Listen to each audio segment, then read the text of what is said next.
Bismillahirrahmanirrahim. Alhamdulillahi Rabbil Alamin. Donc, nous avons vu dans la vidéo précédente comment installer donc le clavier arabe sur votre ordinateur ainsi que les signes diacritiques. Donc revenons maintenant aux voyelles courtes, donc, qui est appelé en arabe haraka. Haraka qui veut dire mouvement. Quel est ce mouvement-là? Donc ce sont les signes diacritiques ou bien les voyelles courtes que vous voyez ici, comme nous avons évoqué dans la vidéo précédente. Donc ces cercles-là, c'est la lettre qui est cachée et ce qui se place sur la lettre, soit au-dessus ou en dessous, on les appelle donc les voyelles courtes. Nous avons trois voyelles dans la langue arabe.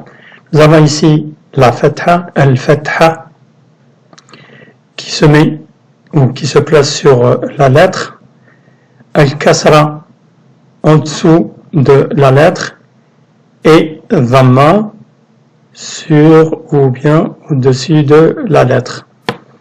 Donc fatha, comment prononcer cette voyelle sur la lettre? Par exemple, si on prend la lettre ba,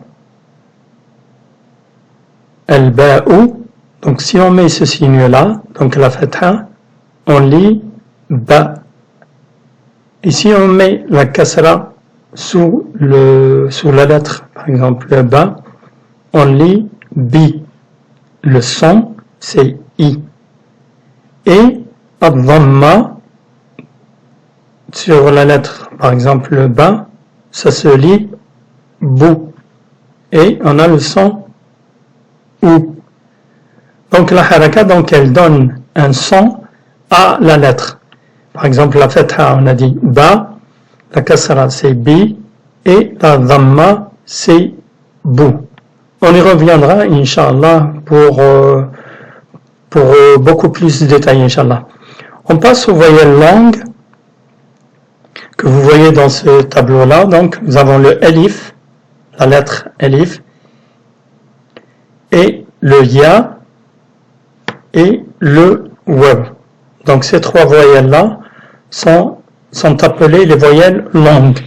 En même temps, elles sont comme voyelles, et en même temps, elles sont comme consonnes aussi. Et on peut mettre à ces consonnes-là, eux-mêmes, ou bien ces lettres-là, elles-mêmes, elles sont placées à côté des voyelles des consonnes et elles sont aussi placées devant elles aussi des voyelles longues. Qu'est-ce que c'est les voyelles longues? Ce sont huruf al-mad. C'est pour prolonger un peu le son de la lettre. Par exemple, donc là on a a et i ou bien ou. On va expliquer, par exemple, le alif. Si on le met après la lettre ba, donc ça va nous donner le son ba. Donc c'est pour ça qu'on appelle le huruf al-mad, pour prolonger le son. Al-ya aussi, et sa forme, ça nous donne le son i. Par exemple, ba, si on place le ba avant le ya, on va lire bi. Le waw, qui correspond bien sûr aux voyelles courtes, donc le alif, il va avec la fatha, ba, et le ya, qui va avec la kasra, bi, et le waw avec la dhamma, pour former ou bien pour avoir le son bou.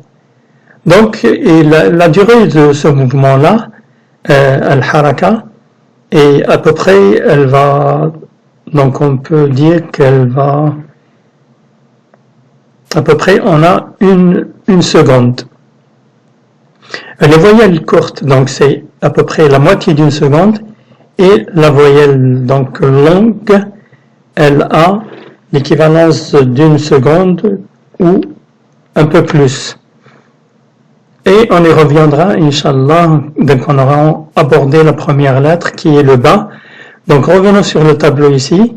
Donc on va, dans la prochaine vidéo, Inch'Allah, on va commencer par la lettre ba.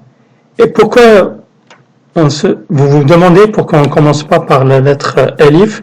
Parce que Alif, il s'écrit de plusieurs façons, c'est pour cela que nous le laisserons jusqu'à la fin, après avoir fini toutes les lettres, Inch'Allah.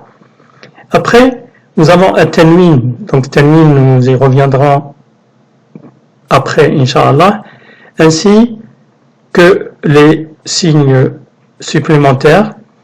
Et nous allons voir aussi après donc huruf shamsiya qui veut dire les lettres solaires, et al-huruf al-qamariya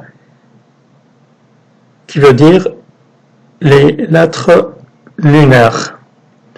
Et à la prochaine vidéo, Inch'Allah, et je vous dis salam alaikum wa rahmatullahi wa barakatuh.